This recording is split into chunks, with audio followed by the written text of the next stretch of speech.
maligayang pagbabalik sa Room 666.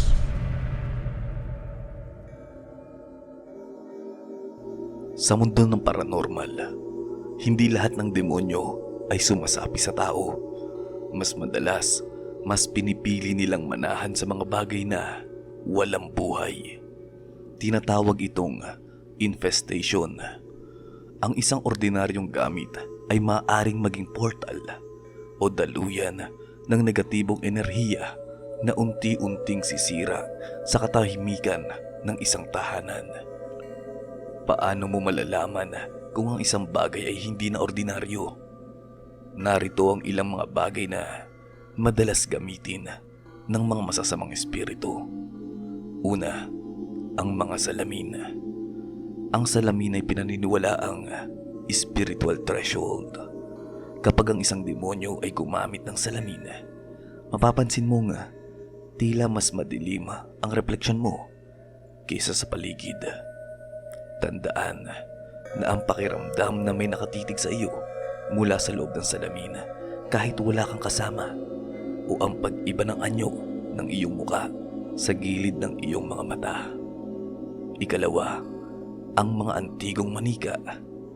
Bakit nga ba manika? Dahil ito ay may anyong tao. Madaling manipulahin ng mga demonyo ang emosyon ng tao gamit ng mga bagay na mukhang inosente. Tandaan lamang na ang pagbabago ng posisyon ng manika kahit walang gumagalaw nito, o ang biglang pagbaba ng temperatura sa silid kung nasaan ito, ay maaaring senyalis lamang ng isang demonyo. Ikatlo, mga alahas na may nakaraan. Ang mga metal, lalo na ang ginto at pilak, ay mabilis sumipsip ng enerhiya.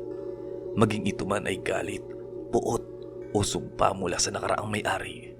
Tandaan nyo lamang na ang pananaginip ng karahasan na hindi mo naman naranasan, o ang biglang bigat sa dibdib tuwing isusot ang alahas, ay maaaring sinyalis lamang na mayroong nananahan dito. At ngayon ay ibabahagi ko sa inyo ang maiksing kwento ni Mang Edgar, isang kolektor ng mga antigong gamit. Isang araw, nakabili siya ng isang lumang orasan. Sa unang tingin, napakaganda nito. Pero pagpatak ng hating gabi, hindi lang tunog ng tiktak ang naririnig niya. Kasabay nito ay ang mga bulong na sinasabing, Kulang pa. Kulang pa. Napansin ni Edgar na tuwing hihinto ang orasan, ay mayroong isang kamag-anak siyang nagkakasakit. Ang orasan ay hindi lang sumusukat ng oras. Tila ba ito ay humihigop rin ng buhay para patuloy na gumana ang makina nito na wala namang baterya o kuryente. Pakatandaan nyo lang na hindi sapat na itapon lang ang mga gamit na ito. Dahil sa demonology, ang pagtatapon ng infested object ng walang tamang ritual ay maaaring magresulta sa mas malalang pagsapi. Sinasabing ang mga demonyo ay kumakapit sa ating takot. Kapag binigyan mo sila ng atensyon, bibigyan mo sila ng lakas. Ang pinakamabisang proteksyon ay ang hindi pagpapatalo sa takot at ang paglilinis ng iyong espasyo. Mapapisikal man ito o espiritual.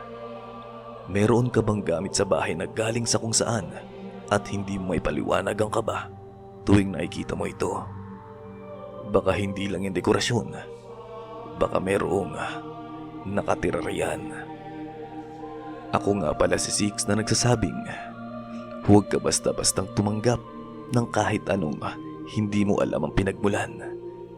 Sa bawat bagay na pipiliin mo, siguradong doble ingat ang kailangan gawin.